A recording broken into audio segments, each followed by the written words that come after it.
this new hyperweapon of the lords of big tech, of the Musks of the world, not just Musk, Gates, Google, don't forget them, right? Even though they are Democrats, they've always been in this game, and they are already in the inner circle of Trump, or they will be very soon. It is important to home in on the political economy. The only reason why we're talking about Elon Musk and not Jeff Bezos or Zuckerberg presently is because he has become the de facto vice president of the United States. He purchased a very cushy position in the administration. It was an amazing and astonishing investment. You know, for a couple of $100 million, he's made a couple of $100 billion, actually more. I don't think there is a better return to one's dollar than what he has already achieved. Okay, so this is why we're talking about him. I personally don't care at all if he writes an op-ed in Die Welt about his support of the AfD. I believe in free speech. If he wants to support the poor excuses for human nature in the German elections, let him do it.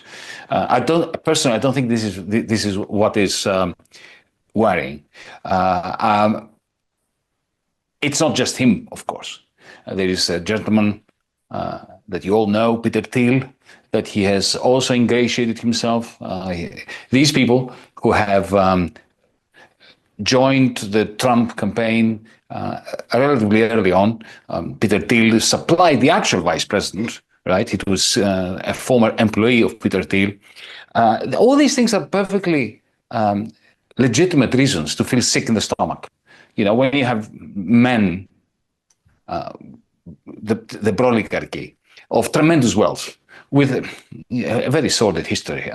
Don't forget the way that they've been treating the mothers of their children, trying to impoverish them through the courts, the way they've been endorsing books that are justifying torture and laugh at the notion of human rights. The zillions that they are making from government and military, in particular procurement, the manner in which they are targeting any government program which doesn't enrich them, but it does something little in order to assist the poor. This is all nauseating stuff. More recently, we saw Giorgia Meloni, the Italian Prime Minister, visiting Miami and having a little tete-a-tete with Elon Musk. And I can tell you that one of the reasons why Elon Musk is so enamored of her and doesn't want her to be deposed, unlike Nigel Farage, that for some reason suddenly he's in his bad books. He wants, instead of giving him £100 million, he wants to depose him from the leadership of the Reform UK party. Well, the reason is that Meloni has effectively offered him the opportunity of having the Italian state move away from IRIS-2, the satellite network that the European Union was planning to create in competition with Starlink.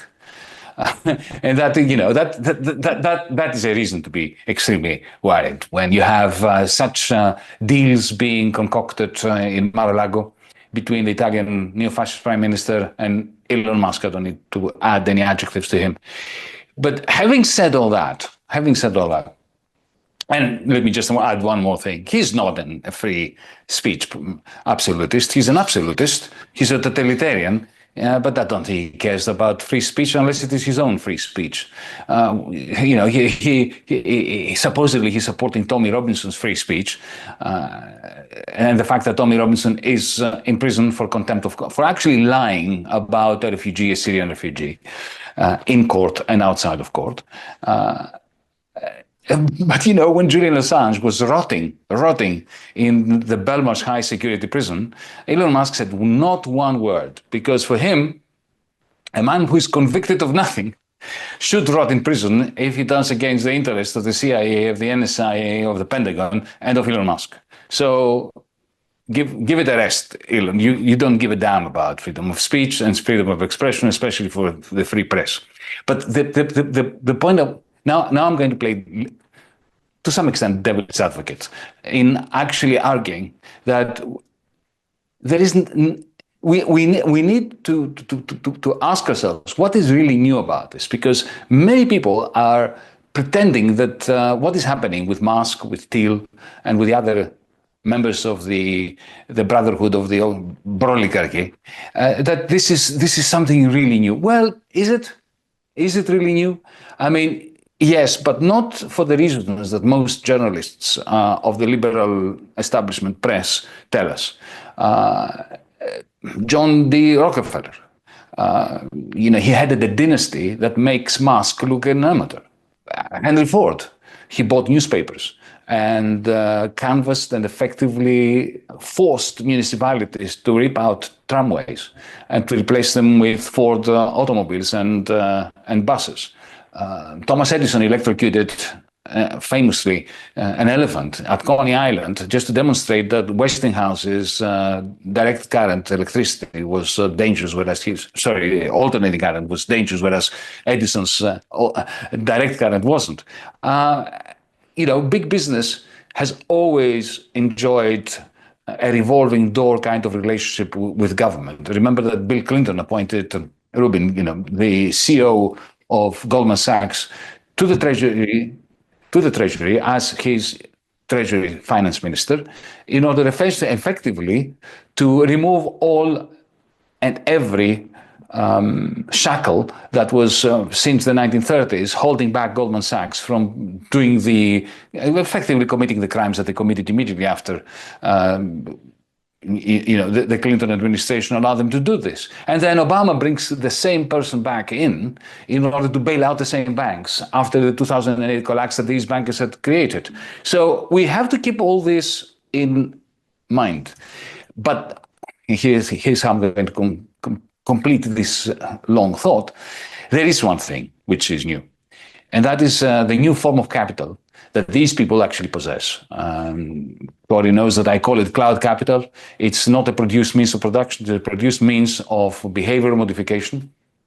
And that gives them, it's effectively a new hyper weapon, which these oligarchs, these cloudalists as I call them, or techno-feudal barons or lords, they possess, which, a Henry Ford, a Thomas Edison, a Westinghouse, a Rockefeller didn't. And unless we understand the manner in which this new form of capital, which I call cloud capital, operates, and the way that it usurps markets, it replaces them, it replaces profit with rent, it effectively turns capital, cloud capital, into a gigantic parasite, which is 100 times, 1,000,000 times bigger than the organism on which it is parasitic. The organism is traditional capitalism, and of course the labor force, and of course the surplus value that these workers produce. We need to understand that, because this new hyperweapon of the lords of big tech, of the Musks of the world, not just Musk, Gates, Google, don't forget them, right? Even though they are Democrats, they've always been in this game, and they are already in the inner circle of Trump, or they will be very soon. It is important to home in on the political economy of the phenomenon of which Musk is simply an epiphenomenon. 偷偷告诉大家，我最近发现了新法宝 Royal Face 逆时奇迹系列，它有活肤露、全效精华，还有精华霜。尤其我皮肤比较偏干，所以我非常的注重保湿。保湿做得好，肌肤自然烹润。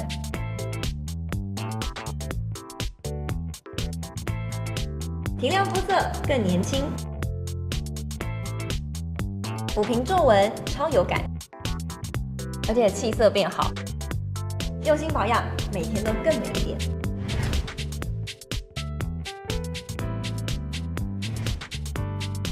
美吧！